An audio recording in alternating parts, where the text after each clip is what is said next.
மாவட்ட ஆட்சித்தலைவர் உட்பட அரசு அதிகாரிகள் மற்றும் பொதுமக்கள் இங்கு குடியிருக்கும் அனைவருக்கும் நம்ம சாலை பாதுகாப்புங்கிறது நமக்கு மட்டுமே கிடையாது, நம்ம குடும்பத்தையும் சார்ந்திருக்கிறது.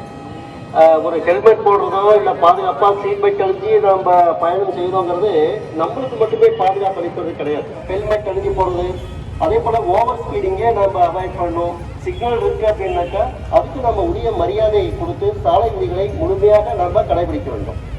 சிக்னல் இருந்துச்சுனாலும் கூட ஒரு போலீஸ் இருக்காரா, போலீஸ் நம்மளை பார்க்குறாரா அப்படின்னு பார்த்துட்டு அதுக்கப்புறம் சிக்னலை மதிக்கிறத விடவும் சிக்னலைக்கு மட்டுமே மரியாதை கொடுத்து நம்ம போனோம்னாலே நிறைய ஆக்சிடென்ட்ஸை நம்மளால கண்ட்ரோல் பண்ண முடியும்.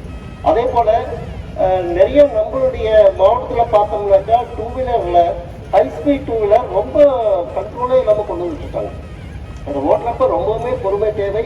அதுக்குண்டான சாலை நிலவரத்தையும் பார்த்துட்டு அதுக்கு தகுந்த மாதிரி பொறுமையாக அதை நாம டிரைவ் பண்ணணும். சின்ன பசங்க பிலோ 18 இயர்ஸ் இருக்கவங்கலாம் டூ வீலர்ஸ் ஓட்டுறாங்க. இப்போ குறையாறுல பார்த்தோம்னாக்கா 12 வயசு பையன் அவங்க அக்கா 2 பேரை உட்கார வச்சுட்டு டூ வீலர்ல கூப்பிட்டு போறாரு. ஆக்சிடென்ட் ஆகி அந்த பொண்ணு ஸ்பாட்லயே இறந்துட்டாங்க. பார்த்துட்டு நாம அனுப்பணும். அதே போல ரோட் சைடு வந்து கட் பண்றப்போ டக்குன்னு அப்படியே வந்துடுறாங்க. லெப்டோ ரைட்டோ பார்க்கறதே கிடையாது, முன்னாடி மட்டும் பார்த்துட்டு அப்படியே கட் பண்றாங்க. பாதுகாப்பு. ஸோ அனைவரும் பாதுகாப்பாக நம்முடைய இருசக்கர வாகனம் உட்பட அனைத்து வாகனங்களையுமே இயக்குவோம் என்று கூறிக்கொண்டு வாய்ப்புக்கு நன்றி கூறி விடைபெறுகிறேன். நன்றி, வணக்கம். இதற்குரிய மாவட்ட ஆட்சியர் அவர்களை விழா விழிப்புணர்வு ஆற்றி சிறப்பிக்குமாறு மிக பணியோடு கேட்டுக்கொள்கிறோம். மாவட்ட காவல் கண்காணிப்பாளர், மாவட்ட வருவாய் அலுவலர் உட்பட்ட அனைவருக்கும் காலை வணக்கங்கள். அனைத்து ஊடகத்துறை பொதுமக்கள் அனைவருக்கும் அன்பான காலை வணக்கம். இது ஏன் நம்ம இதை ப்ரெஸ் பண்ணுறோம் அப்படின்னா, விழிப்புணர்வு வர வர பார்த்தீங்கன்னா விபத்து குறைய ஆரம்பிச்சிருக்கும். மயிலாடுதுறையில் அவர் நம்ம மிஸ்டர் ராம்குமார் சொன்னார், மீட்டிங் நடத்தினப்போ சென்னை அளவில் மயிலாடுதுறையில் குறைஞ்சிட்டு இருக்கு, அவங்க என்ன பண்ணுறாங்கன்னு பாருங்கன்னு சொல்கிற மாதிரி மயிலாடுதுறை மாவட்டம் கொஞ்சம் எடுத்துக்கிட்டா இருக்கு.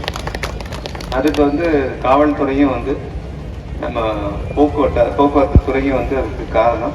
அவங்க 2 பேர் விழிப்போட இந்த பணியை செஞ்சுட்டு இருக்காங்க. அது என்ன கொஞ்சம் என்கரேஜ் பண்ணணும்னா, முடிஞ்ச அளவுக்கு நம்ம மயிலாடுதுறை மாவட்டத்தில் விபத்துகளை குறைக்கலாம் அப்படிங்கிறது தான் நம்மளுடைய நோக்கம். அந்த வகையில் மயிலாடுதுறையில் கொஞ்சம் விழிப்புணர்வு அதிகமாக இருக்கு. 2 துறையும் இணைந்து நிறைய பண்ணிட்டு இருக்கோம்.